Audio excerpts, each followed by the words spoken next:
Good evening, ladies and gentlemen. Welcome to another edition of Straight Talk. This is Kareem Bowen, and I'm so glad that you guys will be with me for the next hour. I have a lot that I want to talk about today, and I hope that you guys are in a communicative mood. If you're coming in on the FM dial, we certainly thank you for tuning in to KISS WTLZ 107.1 FM. Listening via one of our social media streaming platforms, whether it's Straight Talk or KISS WTLZ 107 FM on Facebook, Instagram, Twitter, or one of the platforms that you may find us. We certainly say thank you for coming in, tuning in. I want you guys to begin to tag, and share this conversation with all of your family, friends, everybody. We're going to talk about two things today. The first, we're going to start talking about, first of all, I want to say happy Father's Day to all of the dads who are out there. Those of you who are making great things happen, who are taking care of your children, who are showing them the love and the support that they need, I certainly say happy Father's Day to you. This is a great day. I know that as my son took me out to eat today, as I went out, I know that there was actually a 20-minute wait in order to eat. We went to Outback. I certainly thank them for that. But I also want to say it was good to see that there was some type of wait somewhere, because normally on Mother's Day, you go and you have long waits, and on Father's Day, you get anywhere you want to eat. We had a 20-minute wait. It was a great meal, great time to bond and spend with the family. And for all of you dads out there who have been doing your due diligence all the way from Florida, Grady Mitchell, God bless you, God bless you, God bless you. Get everybody in this conversation, because we're going to talk about two very important things. We're going to dispel some of the myths that we have heard as it relates to Black fathers. We're going to start talking about that. But then I also need to let you all know what's going on in the Supreme Court as it relates to the village. All right, we're going to talk about Juneteenth and all that stuff that's going on. We're going to get to it all. But first, I must concentrate and focus my attention on Black fathers. If you have a father that you would like to give a shout out to, throw it in the social media stream. We'll make sure that we say, read your comment on the air. Happy Father's Day. I am in the studio today. You all know that the Rob father has decided to move on to greener pastures and doing great things. We certainly miss him. Rob father, you know you're my guy. Love you, and I miss you, my brother. But we have in the studio a young man that I've had the opportunity to work with before. On my other show on WSCW, United Shades of Gray, Conversations of Race in America. He has sat in and produced that show on several occasions. It's none other than Matt, the man. What's going on, Matt? Nothing much. How are you doing today? I'm doing really good. Matthew was an intern initially, working with WSGW. Then he came in, and he has been really getting his feet wet. And now he is up and running. They have him doing all kinds of things. He is now sitting in with me today. Matt, it's great to have you. How has life been treating you now that he's just recently graduated a few weeks ago, man? How you been doing? I've been doing pretty good. I just got back from visiting my friends and my grandparents, and other than that, just been working. And so, Matt, I'm glad to have Matt with us. This is going to be a great conversation. He is much more aware than most people might give him a credit for, and he says some things sometimes that I think are very interesting. Good evening to everyone that's out there. Geraldine, we're walking. Hello, mother. I know that you are. This is Father's Day, and you could never be a father. Your desire has never been to be a father, but you have kept the fort down while Dad was away. And so I salute you today for being a great mother on this Father's Day. To all those other single moms who are doing it by yourself, unfortunately, this is not the way things were meant to be. But we salute you as well for stepping in. Please don't say that you're the mother and the father. You could never be a father. We need to make sure that our gender roles are intact and understood. You are an amazing mother who kindled and kept up the slack that the fathers were not able to do so, or did not do so. So Grady Mitchell down in Florida, shout out, happy Father's Day, my man, big bro, Terry Reed. Good evening to you, an amazing dad, amazing husband, amazing father, amazing community man. Shout out to you. Jackie Wade Day down in Lansing. Give Percy a happy Father's Day, him and Fred as well. Saginaw Caps in the stream, happy Father's Day, big bro, little bro, Jeff bulls. You are an amazing dad. To all of those dads, we're going to talk about what it means today, and we're going to dispel some of those myths, as I told you before. Um, First of all, I want to give a shout out to some of the fathers in my life. First of all, the late great John L. Bowen, my grandfather. I grew up, and as a young kid, I think as long as I can remember, I always referred to him as dad. I always called him daddy. He was not just a dad, but he was also a father. He was an amazing man who taught me so much about work ethic and working hard and being able to, put your nose to the grind. And there's nothing that you can't do without a little bit of elbow grease. So shout out to you. Rest in heaven, rest in power. To all of those uncles, Uncle Jeff Bowen. Many of you know him. He is an amazing singer. He's a great dad, great husband, amazing man. If you worked at one of the General Motors plants or Delphi, you probably know who I'm talking to. Uncle Paul out in San Antonio. Shout out to all of you. Uncle John in Arizona. And Uncle B, Uncle Brian, the late, great Uncle Tyrone Anthony Bowen, who used to sing with Gladys Knight. When she got rid of the Pips, he sang back up with her. Many of you know him as the Gong Show King. And then last but not least, Uncle Brian, who is just a few years older than me. But he's an uncle, but he was more like a brother. I give you a shout out today on this Father's Day. All of these men have been able to shape me and mold me into the man that I am today. And so I give you your salute and I pay tribute to you today, because if it were not for you and your influence and your investment into me as a young man, I could have never been the man that I panned out to be. And I think I did. You guys did pretty good. So I thank you all for that effort and that valiant love and support that you've continually shown. To all of those of you, put your father. If you want to say a shout out to your father, please put him in the social media stream. Put his name out there. We'll give him a shout out on the radio. And I want to get to some of the things that one of the things that I really want to talk about. When I was thinking about what was on my mind, I always like to start my show off talking about what's on my mind, but really the true facts of what it means to be a Black father in America. That's what I really want to talk about. And I'm going to bring up and I'm going to address, in 2018, there was a CDC report on fathers' involvement, and it proved that Black dads are the most involved. And the Pew Research Center reports that the role of the American dad is changing. So we're going to be saluting some of these dads. Every dad is not a deadbeat dad. I see that somebody said that Fred was listening. Fred, my man, happy Father's Day. It has been forever. We've got to connect again. Yeah. I guess there's something happening down in Pensacola we're praying for. If there's a storm, was there a storm that I missed? Matt, did you know anything about it? I haven't heard anything. Okay, so we're going to hope that everything is right in Pensacola. We're giving shout outs to them. But Fred down in Lansing, happy Father's Day to you as well.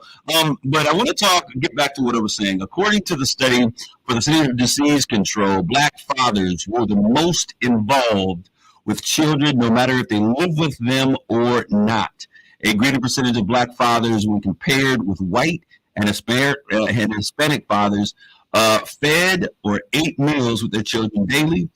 They bathed them, they diapered them, or dressed their children daily, played with children on a regular basis, on a daily basis, read to them daily. The study also proved that overall, American dads are more involved with children than in past years. Why am I talking a bad tornado in Pensacola? Our heart and prayers go out with you all. But why am I talking about this? Because it's Father's Day, and there has been a lie that has been perpetuated in our community for so long, that every Black dad leaves, that every Black dad is not present, that children and the real issues that are in our community are because Black men have abdicated their responsibilities. And though that may be the case in some situations, what has been purported and what has become the narrative that other communities have tried to paint in our communities that we have bought into is that Black dads are bad fathers, that Black dads are not present. And, it's got to be true when Oprah Winfrey, who is America's talk queen and sometimes many of you, as well as I myself, have wondered if Oprah has had issues or she had some hatred toward black men. What's the deal, Oprah? But even she herself has come out and she has acknowledged the fact of what the facts have been speaking, what the statistics have shown, that black fathers are great fathers and that the majority of them are involved in their life to a greater degree than both white and Hispanic fathers as it relates to their engagement with their youth. I want to continue. The CDC that report that I was referring to, it complements the research on fathers done by Pew Research, and it reports that the changing definition of fatherhood in the U.S. is underway. And it went through and it talked about six key factors or facts that they were addressing that came out. The first one was that over 50% of moms and dads reported that parenthood is an essential part of their identity. So they're saying that when they talk to these fathers, these black dads, that them being a father was a key piece of who they were. I know that we've bought into the narrative that fathers walk away and take care of somebody else's kids, and we've seen some knuckleheads who do this kind of stuff. And if you're that kind of dad, I want to give you an opportunity instead of bashing you. I want to encourage you. Let today, this June 18th, be the day that you come to your senses, shake yourself, that you come to the awareness that every single child out there, every young man, especially every young boy and every young girl, that has a little child that is in the shape, with a hole in their heart in the shape of their father whenever you are not present. It is so very imperative that our fathers, our black men, stand up and be counted. And according to this research, you guys have been doing exactly that. So over 50% of moms and dads reported that parenthood is an essential part of their identity. Number two, it said that dads are spending more time, listen to this, more time on child care and homework than in years past. That's across the board. Now, one of the things that I think is always funny is when we hear brothers talk about they have to babysit. I don't know, I got to go babysit my kid. I think it's important for you to realize that you don't babysit your own kids. You are watching your own kids. And I think that we've moved to a place, I am so enamored when I see my brothers with their shorties taking care of them, whether it's in the grocery store or they just ride through the park. I love seeing when young kids have the ability to be with their dad. Since the Rob Father's gone, it's time for me to be your sidekick. All right, Terry, I hear you. We're going to get you in the studio. We'll see how you do it here. We certainly thank you. Rob was my partner in purpose.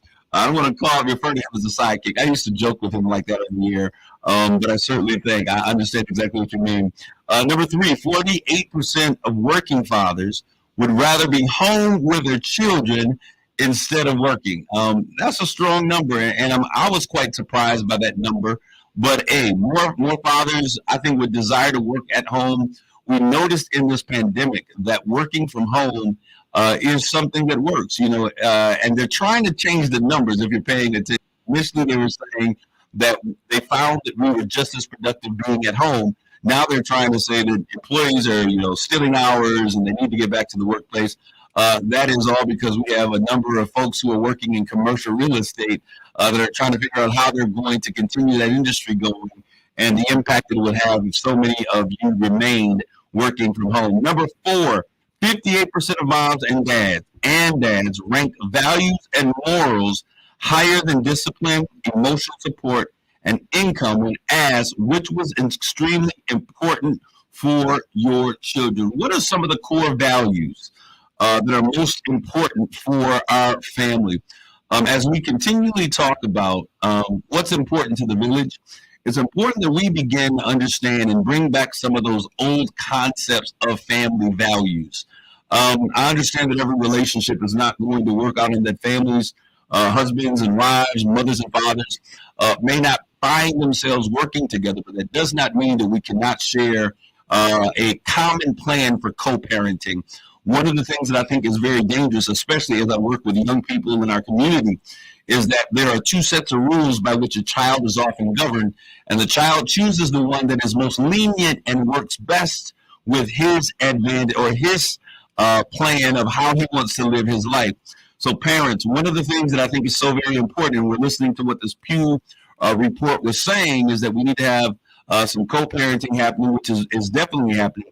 But I would encourage you to have some shared values as it relates to how we're going to raise our children. Let's have those intentional conversations about what it means. These are the core values that we're going to put inside our child. They won't do this at our home. They won't do this at your home if you're not living together.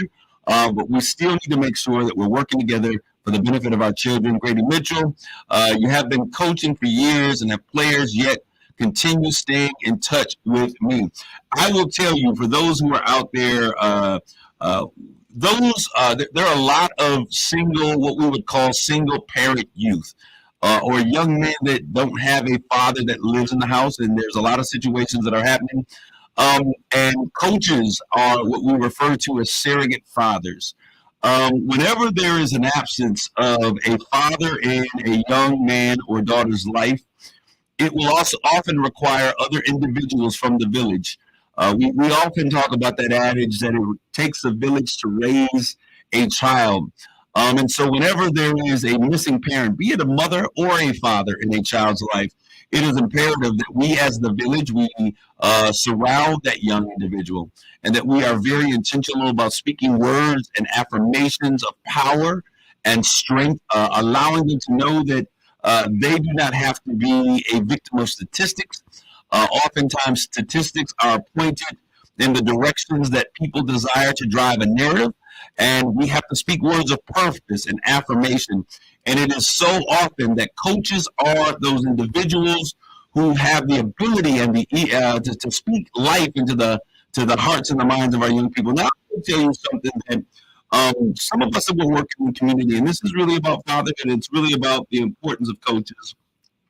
We were noticing that a number of the kids, and this is here in the city of Saginaw, a lot of the kids, the young men that were involved in some of the criminal activity that had taken place, were young men that were on some of these teams, some of these AAU teams. And I know at one point there was a streak of about 5 incidences that occurred. Some of them were murders. Some of them were just, bad situations in the community. And when we looked at the activities of those young men, they were all associated with AAU teams. Now, it doesn't. I'm not getting ready to say that the AAU team is the culprit for why the behavior exists. But what I am going to say is this: as coaches, and as there is such a drive for young men, now you can make money. The NCAA has changed it here in Michigan, and you can make money. Now playing sports, college sports, and there is no penalty as there was once before. And so parents want their kids to achieve the highest level that they can, whether it's for educational purposes or for the purpose of giving them a way to make money for themselves and to take care of their families. What that shows to me as we were talking is that coaches have to understand that basketball has to be more about basketball. You cannot, in this day and age, coach young black men and young black women and not understand that coaching is much more than talking about what happens on the hardwood. We've got to have hard conversations. We've got to talk about the issues and the values that are important for success. We have to share with them the importance of understanding who they are and understanding their identity, about being leaders. And so there is no more, or there should not be, for those who are really wanting to be impactful. There's nothing just a basketball team. We are now in a time with basketball teams, and whenever you have the opportunity to talk with young people, it has to be about a greater purpose than just sports. I also want to say number 5, 70%. I got two more of these. 70% of Americans say that it's important for the baby to bond with mom and dad. This is so vitally important. There is something called the frontal lobe that every child has. And this is why when you see babies being born, they will often lay that child on the mother's chest. There's a symbiotic relationship with the child and the mother that the mother's carried this child for 10 months. And there is a symbiotic relationship, meaning that there is a relationship between the mother and the child that exists. Their heartbeats were in rhythm, were in sync. When the mother ate, the child ate. The child was nurtured through the mother. And so they would put the child just to make sure that the heart rhythm was strong and consistent. We now also see that fathers are taking, that's why men are taking pictures, and you see the child laying on the father's chest. It's not just so the man can show off his muscles, but it's so that that relationship, that bond between the child and that father has the ability to take full effect. And this is so important. And I just want us to make sure that we're doing everything that we can. Fathers, let's take time to bond with our children. It makes me so excited when a child can stand up and talk about how their greatest heroes are their moms and their dad. Next, black fathers. This is specifically to our black men. 17% were most involved, as I said before, and likely to have bathed, dressed, diapered, or helped their children to use the toilet every day, compared to 60% of white America and 45% of Hispanic fathers. On this Father's Day, let's remember the dads in our lives and let's appreciate the love, the guidance, and the support they have provided to us. I want you all to know I'm always going to give it to you straight, no chaser, no filter. That's how we do it here at Straight Talk, because it's important for us to understand that when we begin to buy into narratives that we're hearing from other folks that are in the community, they're always going to say, that we aren't living up to par, that we're not doing what we're supposed to. I know there's been a number of times that I've talked with individuals, leaders in the community that were not a part of the village. And they said, you know, Kareem, well, we think we understand what the real issue is with these young people. And I said, what do you think the issue is with Black America? One of the things that always gets me is that when we have white folks who always have the answer for what's wrong in our village. And I'm listening, and they said that the problem in Black America, the reason you have crime, the reason you have to do these issues is because of the degradation of the Black family, because Black men are displaced. And that was the narrative, and they truly believed that with all of their heart. And so I had to share with them the reality of what the statistics that they put all of their truth and faith and belief in, what those statistics say. And those statistics say time and time again that Black men are present, the Black men value the relationship that they have with their children, that they're present as it relates to the rearing process of their children, that they're bathing their kids. And I say this, and this is so very important. I need y'all to hear me. It is so important for fathers to be present, mothers to be present together in that process of how a child is bathed and taken care of, that they're speaking to children and expressing to them, you don't let anybody touch you this way. It means one thing when a mother says it, but when a father reinforces those conversations, we're building safer children who are aware of their surroundings, and we are preventing someone else from coming in and tampering with our kids. Daddy, if you out there and you haven't seen your children in a while, shame on you. Take this as an opportunity to step up to the plate. Call your son or your daughter, because until you speak destiny into their lives, they'll continually grow up not believing and not knowing that they really have the potential to do anything that they set their heart to. So a child needs the affirmation of both parents, both a mother and a father. There are two people in this process. And so it's important for you to understand that those two individuals, the reason why God required two individuals to make a child is because two heads are always better than one. So you may not be able to get along. If you could get along long enough to create that child, find a way to get along to begin to rear that child. Co-parenting does not have to be a death sentence. It can be beautiful. There's some people out there. I had a conversation, and I'm going to shoot this one out there. I had a conversation with Annie Carson, and she married one of my good friends, Tony Carson. They're no longer married. And I was talking with her, and she was just saying, you know, one of the things that I have to tell you about Tony Carson, TC, and I'm saying, giving you this shout out, Tony. She said, he is an amazing father. She says he's an amazing father even to the child that does not belong to him. And she said that how he was very present and he was active and he was involved. Men, this is what real men do. We show up and we shows up strong. And we don't treat, if there's one child in the home that belongs to you or two children and there's another child that belongs to someone else, we don't show difference because at the end of the day, that child is still a part of your family. It's your children's brother or sister. And so we show them how we must lean in to keep the village strong. Grady Mitchell, also awesome shows. Thanks you for Straight Talk. We certainly thank you. We're going to take a quick commercial break. And when we come back, I need y'all to tune in. Call your cousins, your family, your aunties, your uncles, and your play cousins up the street. Because I need to tell you, as we're preparing to celebrate Juneteenth, there's something else that's on the horizon that we really got to be aware of. Stick, stay, don't go away. We'll be right back with more of Straight Talk.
Good evening, ladies and gentlemen. This is Kareem. We're back with more Straight Talk. I certainly want to thank you for tuning in. Once again, happy Father's Day to all of those fathers out there who are doing the grown man thing, making it happen for your shorties. We certainly appreciate you, and we need you to be the best fathers you want. I want to give a shout out to Kareem Shuttlesworth. He is one of the guys that I've met. We were Facebook friends. We had the opportunity to connect.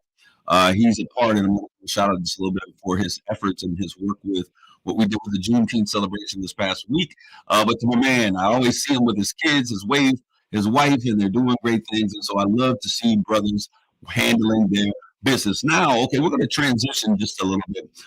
Tomorrow, June 19th, uh, it will mark 158 years since our freedom, collectively as Black people, has been in effect. 158 years. That is really not a long time. That's two lifetimes. My grandfather lived to be 85 years old, and so my grandmother was right at 98, 99. Um, and so with my grandfather and my great grandmother, uh, both of them together, we see that uh, that has not been very long. Two generations removed from slavery. But tomorrow marks 158 years of freedom. And I want to give a shout out to those of you who are part in Saginaw, everybody. I want to give a shout out to every individual in the city of Saginaw. Why? Because Saginaw did your thing. I'm going to give out some shots to some people who were very integral in what took place. I first want to say that we have to understand that what took place this weekend in Saginaw is an example of what we need to see happen. It is where the village needs to be, where we come in and we work in solidarity collectively together. I've said to you guys before, and you're going to see it even more. And if you were a part of the parade and you were going through the streets, or if you were sitting on the sides of the streets, you would know that who was there and who was not there. It's funny because we as a community, Black folks, since the beginning of time, um, we have always been very supportive of every other race. We have always been welcoming and opening our arms to those communities and loving them and just opening us. Oftentimes to our detriment. Folks come in, and because of our pure hearts and the love that we have shown towards folks, they take advantage of us in very many ways. There have been many people in which we've held the door open so that they experience. This is Kareem. Let me put my disclaimer in once again. This is Kareem Bowen. This is Straight Talk. I'm giving it to you straight, no chaser, no filter. The opinions that are expressed, as Yvonne James will say as I go off the show, are those of Kareem Bowen and not Alpha Media. But we're going to get real quick, family. It's time for us to have a real conversation. I want to celebrate. I'm going to celebrate first. I'm going to talk, but I do want to just make mention that we as a community, we've got to open our eyes. We've got to see what's happening on the landscape. We've got to take note that we celebrate so many other cultures and relations and races as we, live. And we're loving people, and we're continually standing with and for everyone. But what I did notice is that Saginaw, the village showed up super duper duper big. But what I will know, and I've told you this before, we often say Black and brown communities, and had some questions as to what that really means. I sincerely believe that one of our greatest coalitions has been with the Hispanic, Latinx, Mexican community. And when Cinco de Mayo, I think last year for Cinco de Mayo, I told Mr. Mahente, Larry Rodacci, that I was going to come out and support. And I went out and I did the entire broadcast, or much of the broadcast, with him on air, celebrating Cinco de Mayo. Yesterday was Juneteenth celebration parade on Saturday, and it was a festive occasion, and so many of you all were amazing. But I did not see the support from my brothers of the Hispanic, Latinx community in the manner that I really would like to see. And I just want to say that it was an omission. The charges to the head this time and not to the heart. But I do hope that as we move forward, the same love and respect that we show your communities and your people, you will do the same for ours, as much of what we have done has been hand in hand. So let's continue to move and keep that collaboration together and celebrate one another. But I want to say, shout out once again to Saginaw community for everything that you have done. And I just want to talk really quick because many people we're already open for next year. If you are a vendor, we had a number of vendors out. It was actually a wonderful expression of Black excellence on this weekend. I wish I had an applause feature. I would allow it to be heard at this moment. One thing I love is that when our community shows up, the village shows up, and they show up strong, and they do things with the spirit of excellence, Black excellence at its finest. I want to give a shout out to Renee Morris, and many of you are wondering, who was in charge. I had that question asked me anytime. Who was responsible for the Juneteenth parade? There were people that we brought in and we gave certain responsibilities to, but the real mind and the individual that was behind, the visionary behind this, was Miss Renee Morris. And what took place back in January 2021, I had to go back and make sure that this was the actual facts. She slid into my DMs and she was like, "Hey, I heard you talking on the radio about the fact that we needed to start celebrating Juneteenth. It is now a federal holiday. So let's do it. Can we sit down and talk about it?" And Miss Renee Morris and Miss Linda Burt Jackson. I'm sorry, Miss Jackson. I had to do that because I called her Linda Burt, and her husband, Mr. Jackson, said her last name is Jackson. So I have to make sure that I get that right. Linda Burt Jackson. The two of them came in, and those are senior individuals, and they were like, "Look, we want to make sure that we heard you talking about it on the radio. What can we do?" And this was January, and they were ambitious to do a whole weekend of celebration going on. And I was like, "Listen here, lady, if we're going to do this, we got to do it well. Let's do it right. If we can get it right the first time, we'll build upon that success." And she had a board of folks that were working with her. Some of them not as active. You know how we do. Some people wait till we get to the grand stage to show up. That's just what we do. And it's unfortunate that we continually allow that to happen, but a change is going to come. All right, but so they just began. We began to work and do what we could.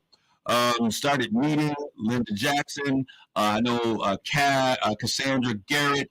And Miss Rose. Rose, I do not remember your last name. They were working with the pageant, because the scholarship pageant is one of the key things. Education and promotion of education has to be a key factor in everything that we do. I know Sister Carla Barton was doing the decorations then, and the pageant was absolutely amazing at the Horizon Conference Center. This year, those of you who attended saw that we went to a whole new level. Last year, we only had the pageant and the parade. I was pushing back on a lot of stuff because I wanted it to be done well. This year, we added a feature of the festival. And the parade on that Saturday, let me start with the pageant. The pageant on that Saturday was absolutely beautiful. Seeing those young Black queens out there doing their things, standing up, being articulate, expressing their thoughts, their opinion. They went through a series of trainings and things. They're going to be coming to the show, this show, and also on WSGW as they do their tour as the newly appointed Kings for Juneteenth, which stands for the freedom of all Black people. And they did an amazing job at the Horizon Conference Center. There was even things to do at that event. Wonderful job, Renee Morris, and everyone that were participating in that, from the judges to those people who are blowing up balloons and making balloon art.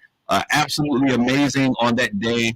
And then when it came to the parade on yesterday, June 17th, we always make a joke in the community. The things, Black folks come on CP time.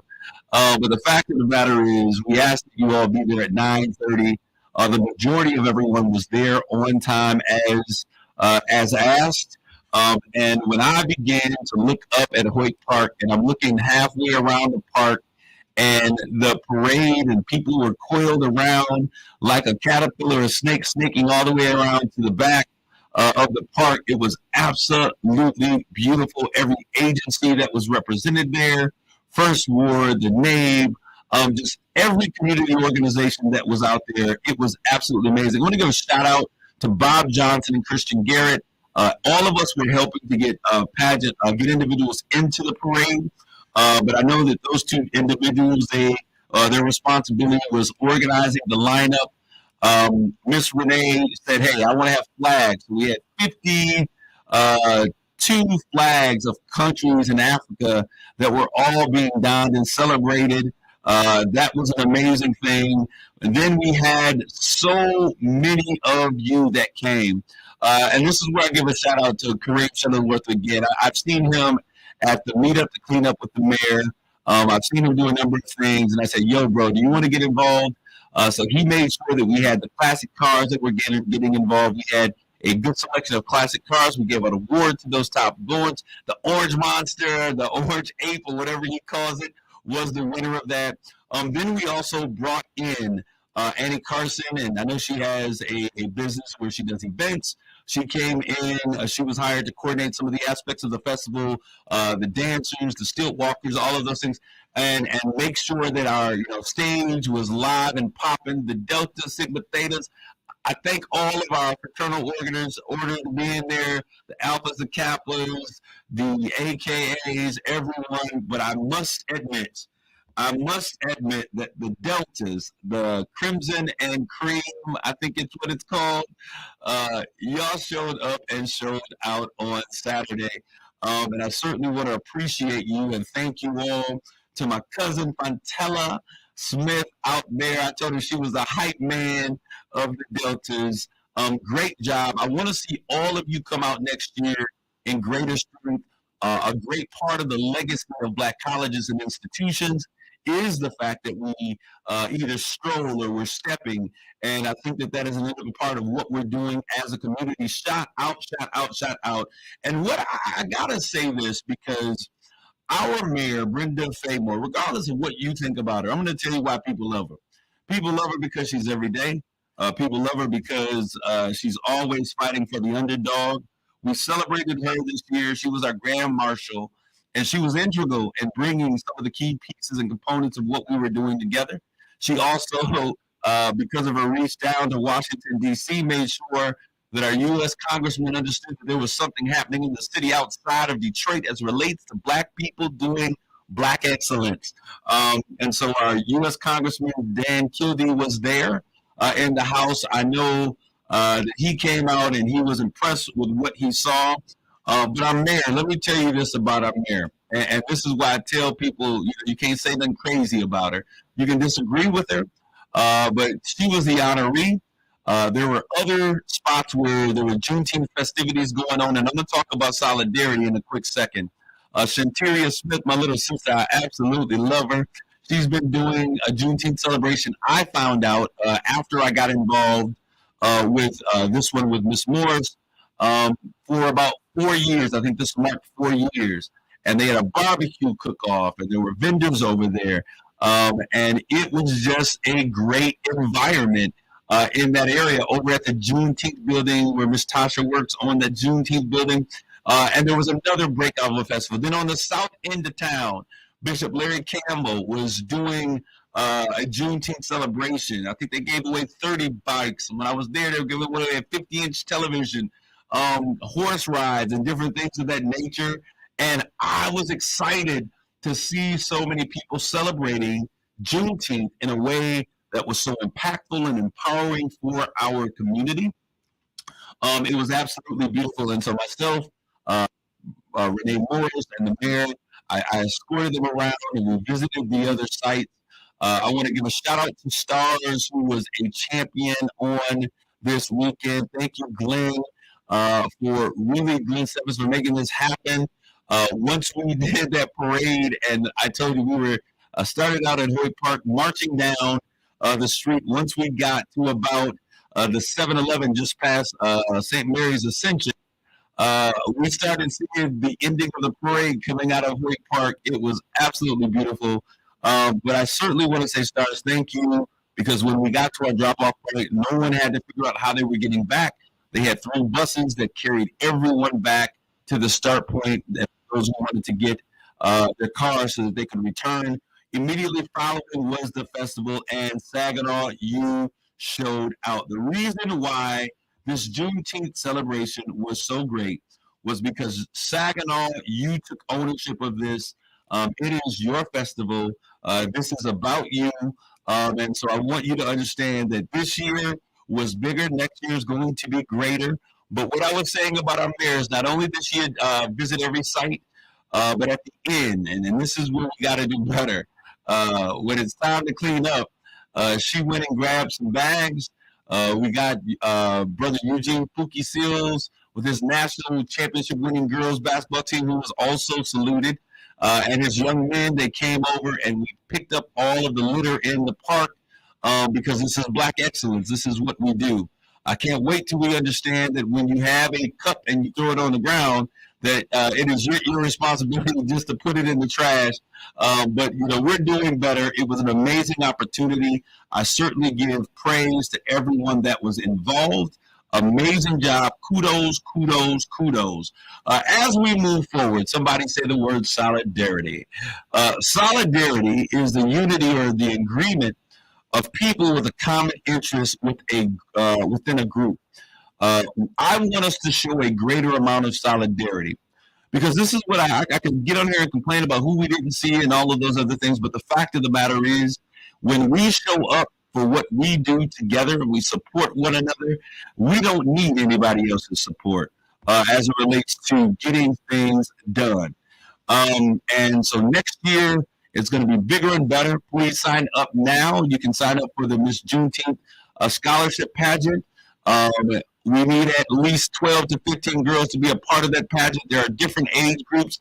Get your young women involved. They need to understand what it means to have poise and to speak with articulation. And they need to understand what it means to have etiquette, both social media etiquette, how do you perform and how do you act online, as well as dinner table social graces. These things are important for our young women. I think one of the things we also need to understand is that we should have some young kings. Because if we have young queens that we raise up, black women are the most highly achieved individuals in the nation above any other group of people, anybody else. Black women are succeeding and doing great things, but we often have to keep in mind who will those young women marry. All right, so let's get our kings involved as well. So solidarity, we have three different festivals. There's two ways that we can approach this. And I'm talking to all of our other folks. Great job. Kudos on what you were doing. I highlighted it to a great degree, the one that I was a part of. But I think that if we could somehow understand that a village agenda is greater than a personal agenda, and not to say that people have, there was an agenda. There was a reason why you did it. There was an agenda. You wanted to celebrate Juneteenth, whatever that is. And that isn't a negative thing. So, I'm not trying to offend anybody, but if you get offended, I certainly apologize in advance. But we need to learn how to come together. We need to be able to be one voice at sometimes. And so we can either come together and do things all together and put certain groups, we had Camel on the south end, Smith on the north end, and Morris downtown. Do it all together. I don't care who came first. Let's work on it so that we can all do it best together. Or we can grow those facilities where they are and make sure that they are a part of a coalition, and we get that transportation where people can be shipped from one place to the next, and we have these pockets of Juneteenth celebrations everywhere, but everyone needs to come to the table so that we can broadcast this as a unified effort together. And then everyone comes together for the Freedom Parade, Freedom Stroll, as we did. Also, once again, we had the dogs that were out there, those French bulls were out there on the stroll. People were bringing their dogs. I love seeing it because people's dogs and pets are parts of their family. Now, let me turn the corner for these last couple of minutes here. As we are preparing on tomorrow, as I said, 158 years since General Gordon rode in on his horse into the cotton fields and the tobacco fields in Galveston, Texas, declaring to the folk that the Emancipation Proclamation was signed a year and a half earlier, and they were yet working on crops for free labor. When he came in, it's been 158 years since he read the Emancipation Proclamation, freeing the remainder slaves who were still being held by the Confederacy in bondage. If we're not all free, then nobody's free. And so as we are preparing to celebrate on tomorrow, 158 years from that, I need you to understand what's taking place as a part of this backdrop. Our freedom is still absolutely, it's Juneteenth week with multiple events. I love it. Let's bring everybody to the table and make that happen. our freedoms are yet being attacked. Before we could actually actualize some of the freedoms that were given fully by the 14th, 15th, 16th Amendments, 13th, 14th, 15th, and every amendment after that, we are now seeing that the Supreme Court is soon to hear the cases on affirmative action. And let's just be very clear with the 6-3 very conservative, very right wing majority going forth. We are soon to see the ending of affirmative action as we've known it. But let me tell you this, okay? It is a target on trying to stop. You know, somebody, I think it was Lyndon Johnson who said that just because you say you open the gate, it does not make things equal. And that is one of the issues that folks from other communities struggle with.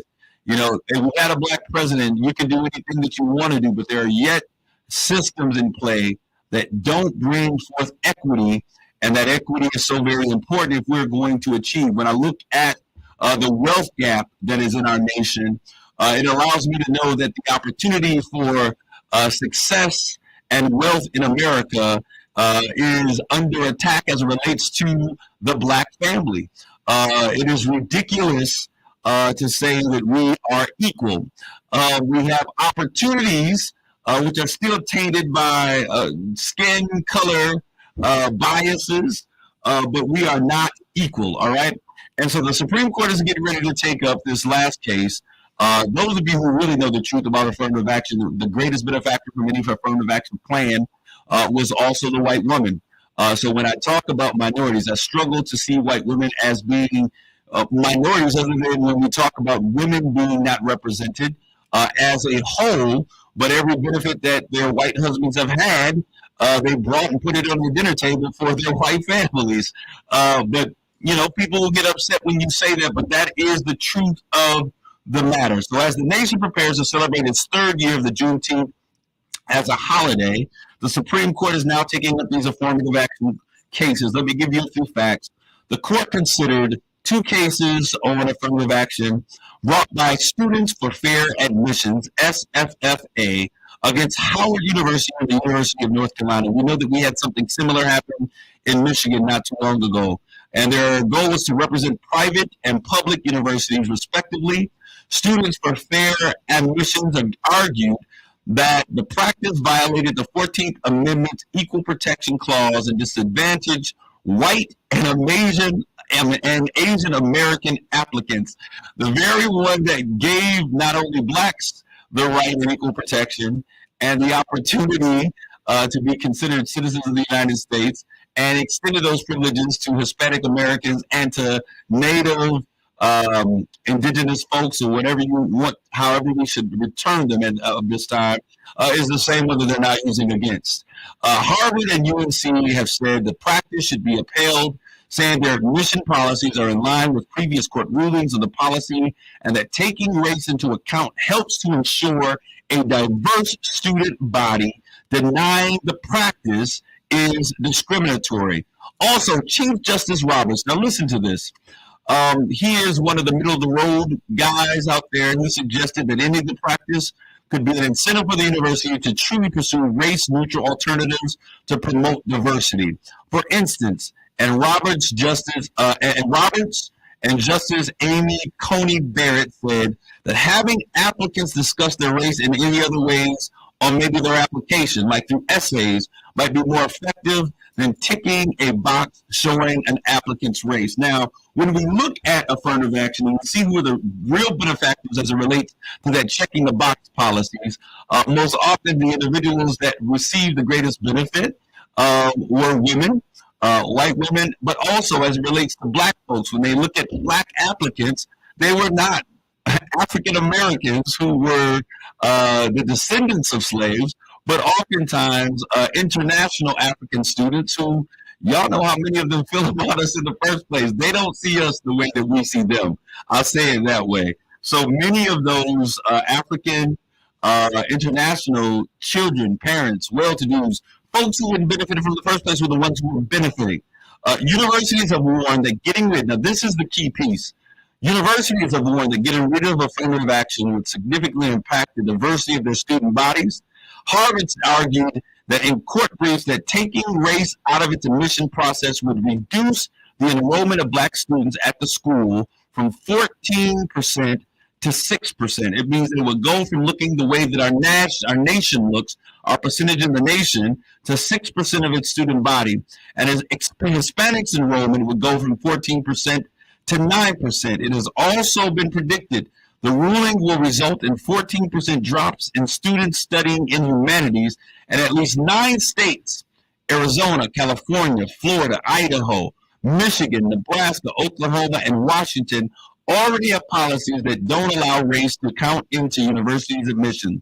The University of Michigan said, I told you all there was a court brief out there, that after it dropped its race-neutral policies, its black population decreased, listen to this, by 44% between 2006 and 2021. And as a result, even Michigan's population of college-age African Americans has increased during that same time. I need y'all to understand something here. People aren't trying to play fair. When you understand what the word legacy is when you go to a college, that means that if my great-great-great-great-grandfather went, and my great-great-grandfather went, and my great-grandfather, and my grandfather, and my father went, then I am a legacy and I get to get in. And that has been the way that many colleges have been populated because of the historical factor of those colleges. Go on our campuses and you will recognize that there are very few college campuses, especially in PWIs, predominantly white institutions, where you will see black buildings, names after black individuals and legacies that existed. You've got to go into our historically black colleges and universities for those experiences.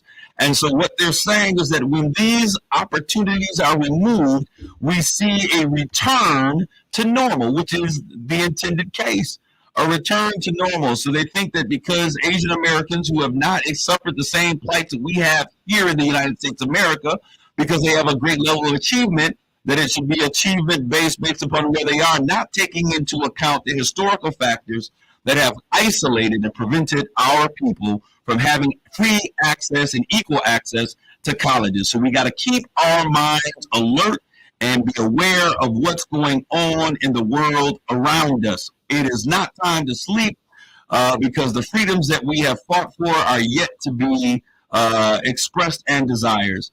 I want to end with a really quick thought.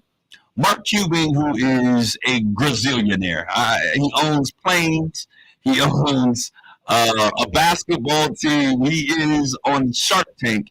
He said this, and I thought this was powerful. He said, when they asked him about being woke by a conservative, he said that woke is great in terms of marketing, it's good for business.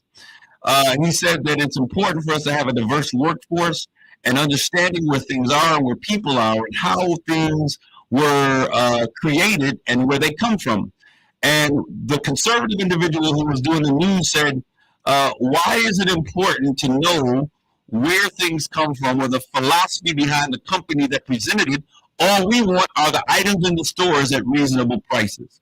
I want to tell you why it's important for us to know these things. The first thing that came to mind is De Beers, the company that sells those beautiful diamonds. When you understand where those diamonds have come from and the fact that they were mined out of Africa, many of them were mined out of Africa. They brought a whole understanding of what it meant to be a conflict diamond, where young black folks and mature black folks who are in these diamond mines being treated unfairly, were they being murdered and killed and arms being cut off from mining diamonds that were on their own shores. It's important to know where things are, and we've got to be quote unquote woke, if that's the word we're going to use as we do business. I'm getting ready to sign off here. Dr. King says that darkness cannot drive out darkness. Only light can do that. He then said that a threat to justice here is a threat to justice everywhere. I want to thank each and every one of you for tuning in to another edition of Straight Talk. God bless you all. Grace and peace.